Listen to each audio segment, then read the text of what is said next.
আনন্দ উৎসবের নির্বাচনের ময়দানে উপস্থিত হয়েছে। বলতে পারেন 19 বছর কেন? 19 বছর হলো রক্তক্ষেপ হাসিনা ফ্যাসিস্ট 4 দলীয় জোট সরকার যখন ক্ষমতায় ছিল তখন 28 অক্টোবর রক্তাক্ত খুনের মধ্য দিয়ে রক্ত হওয়া শুরু করেছিল। এরপর রক্ত খেয়েছে 78 জন চৌকা সেনাবাহিনী, এরপর রক্ত খেয়েছে 13ই মে শাপলা চত্বরে, এরপর রক্ত খেয়েছে আমাদের হৃদয়ের স্পন্দন বিশ্ব মুসলিম দানের কলিজার টুকরা আল্লামা সাঈদী সাহেবের।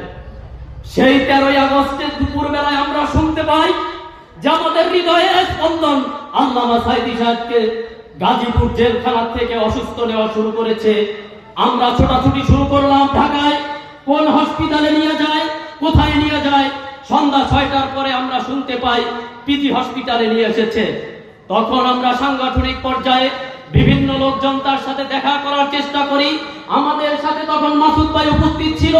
এত অনুনয় বিনয় করুণা করেছে তৎকালীন ফ্যাসিস্ট হাসিনার ডিবি হারুনের কাছে, কিন্তু এই হারুন এই হাসিনার কুপুত্র সরুন 1 মিনিটের জন্য তার মাসুদ ভাইকে দেখা করতে দেয় নাই। এরপরে 14ই আগস্ট এশার নামাজের পরে ডিবির লোক মাসুদ ভাই তখন পিজি হসপিটালের মসজিদে এশার নামাজ আদায়রত অবস্থায় ছিলেন।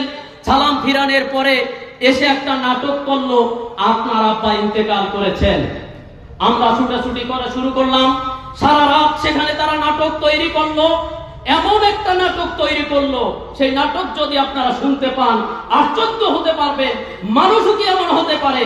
তারা নাটক শুরু করলো, আপনারা পিজি হসপিটালে জানাজা করেন, মানুষ অ্যাম্বুলেন্সের সামনে শুয়ে পড়লো যে আমরা বাইতুল মুকাররমে জানাজা পড়া ছাড়া কফিন আমরা পিরোজপুরে নিতে দিব না। তারা নাটকের মাধ্যমে আমাদেরকে একটা সময় দিল। আমরা তখন মসজিদে নামাজ আদায় করে, আমি ব্যক্তিগতভাবে একটা মসজিদে শুধুমাত্র ফরজ আদায় করে সামনে আগাইলাম। আগিয়ে দেখি যে হোটেল কন্টিনেন্টালের সামনে হাজার হাজার পুলিশ, ট্যাঙ্ক, জল কামান নিয়ে প্রস্তুত। আমি একটা দৌড় দিলাম যে এরা হয়তো আক্রমণ করবে, কিন্তু তখন মেট্রো রেলের স্টেশনের ভিতর নিচ থেকে দৌড়িয়ে যেতে পারিনি। ট্যাঙ্ক থেকে গ্রেনেড গুলি করতে করতে তারা সেই পিজি হসপিটালের দিকে এগিয়ে গেল এবং গেট ভেঙে ঢুকে বিভিন্ন দিকে তারা আক্রমণ করলো, গ্রেনেড ছুড়লো, ফুলদানি ভাঙলো, জানালা ভাঙলো এবং তারা ডিক্লার দিল জামাত শিবিরের কর্মীরা এসব করেছে। এই কথা বলার উদ্দেশ্য হলো যে আমরা দীর্ঘ 17টা বছর যে ফ্যাসিস্টের মাধ্যমে ভারতের করগ্রাহ্যে পরিণত ছিলাম, আল্লাহ আমাদেরকে 24 সালে 5ই আগস্ট এদেশের হাজার হাজার ছাত্র ভাইদের জীবনের বিনিময়ে আমরা মুক্ত পেয়েছি। আমরা আবার দ্বিতীয়বার স্বাধীনতা পেয়েছি। ব্যক্তিগতভাবে শাপলা চত্বরে, ব্যক্তিগতভাবে শাহবাগ মোড়ে আন্দোলন করতে গিয়েছিলাম, কিন্তু প্যান্ট পরে যেতে পারি নাই। প্যান্টের উপরে লঙ্গি পরে যেতে চেয়েছে হয়েছে ভয়তে। আশেপাশে ফ্যাসিস্টের কুসন্ত্রাসরা জিজ্ঞাসা করতেছে কোথায় যাবেন, বলেছি সামনে যাচ্ছি। যে কোনো ভাবে আন্দোলন সংগ্রামে আমরা অংশগ্রহণ করেছি। আল্লাহ আমাদের আন্দোলন সংগ্রাম কবুল করেছেন। তো যেই ফ্যাসিস্ট যত হত্যা করেছে সকল হত্যার বিচার কি আপনারা চান? আল্লামা সাঈদী হত্যার বিচার চান?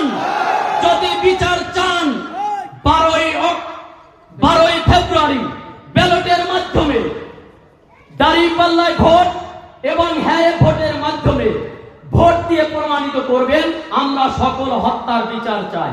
শুধু ভোট দিয়ে ক্ষান্ত হবেন না, ভোট দিবেন এবং প্রত্যেকের ভোটের অধিকার। আপনারা যে ধান কেটে রাখছেন, ধানের পাহারা দেন কে? আপনারা দেন না? উত্তর দিবেন। সম্পদের পাহারা দেন কে? ভোটের অধিকার যে আপনার অধিকার, আপনার আমার, এই ভোটের অধিকার আপনার এবং আমার। 12 তারিখ সকালে ভোট দিতে যাব। ভোটের ফলাফল ঘোষণা নিয়ে আমরা বাসায় ঘুরব। এই বলে আমি আমার সংক্ষিপ্ত বক্তব্য শেষ করছি। খোদা হাফেজ। বাংলাদেশ জিন্দাবাদ, জামাত ইসলামী জিন্দাবাদ। আল্লাহ হাফেজ।